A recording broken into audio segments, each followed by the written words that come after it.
I was to say to you, spirit, mind, and body connection, what would be your first thoughts? What would that mean to you? Does it mean anything to you? Is that a bunch of some old hippie, spiritual, out of this world type of, yo, you want some old other stuff type of yoga, metaphysic thing? Does it mean anything?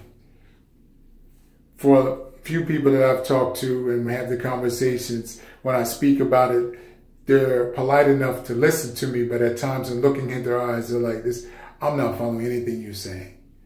So in my last video, I touched upon the spirit, mind, and body connection. So I'm just going to do a little bit more and not spend a whole lot of time on it. Out of the many things that we are made up of as humans, the three things that we can group most of these aspects under is the spirit, mind, and body. Now, what's important, it comes out of the source.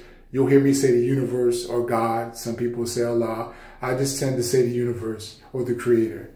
So coming out of that, how we are created from the source, we're given a spirit. This is how we become individualized, but yet we're supposed to be connected to the collective. At the same time, that's metaphysics.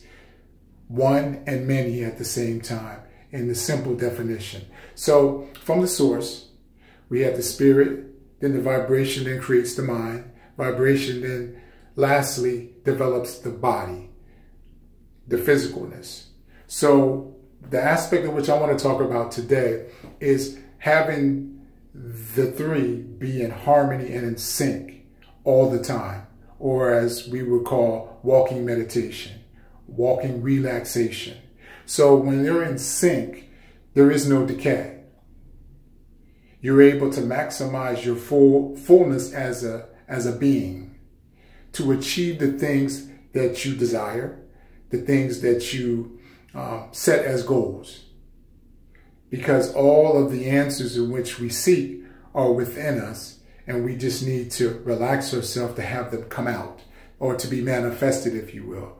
Now, when they're out of sync, we call that dis-ease. That's when decay starts to take place. So how do we get, or wait, before I would say how do we get to it, let me give some examples of that. So for example, if you're an athlete, you've heard the term of being in a zone. So if I use basketball as an example, I can recall years ago when Allen Iverson was given an interview and he scored, let's say, over 30 points. And he was talking about that. He said it was like everything around me was moving fast, but yet I was moving slow. It was like the basket was like a bucket bigger than the rim, and anything I threw up went in. What he was talking about was that spirit, mind, and body connection. Any anticipated moves that his opponents were trying to do to stop him, he was able to counter that, not with thinking, but he was just in it. So he was able to feel all that was around him and be able to navigate and manipulate while he was in the quote-unquote zone. That's that spirit, mind, and body connection example. That would be an example of what I'm talking about. And we can give other examples that are not dealing with athletics. It could be if you're a writer and all of a sudden you're sitting down and you relax, and all of a sudden you write one of your greatest or multiple masterpieces. And you may have had a title, but the words just flew. They flowed, if you will. Being in the writer's zone. It could be singing. It could be any aspect. It could be building something. You're in that zone. Now, what is the common thread amongst all of these examples that I gave? It's your breathing. Now, when you're in the zone, if you will, or when you're in harmony, or when your spirit, mind, and body is in sync, your breathing is relaxed. And when it's relaxed, there's really words that can't describe it. You're just within that moment. Whatever you're focused on, that thing that you're focused on is manifested in the physical sense, coming from the source, again, through the spirit, through the mind, and manifested through the body. So I bring this up because people talk about stress. Stress is just the disconnect or the dis-ease of not having the three in harmony. Energy is supposed to be free-flowing. not to be held on to. Anything that's held on to, as far as energy, becomes toxic to the body.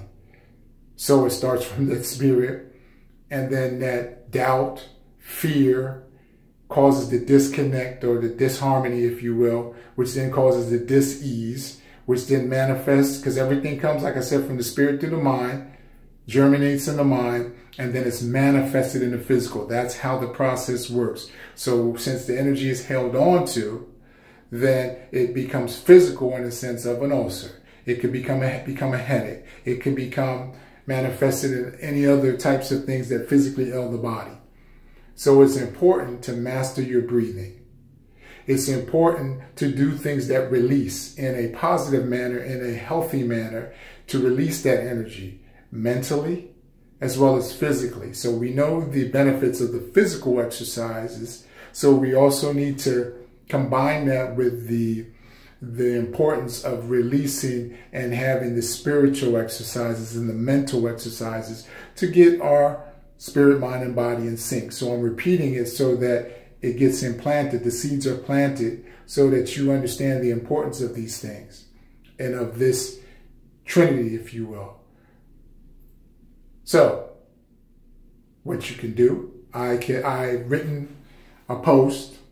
My first post was breathing. You can go look at that in very simple exercise in reference to the spirit, mind, and body, and in reference to the breathing, actually.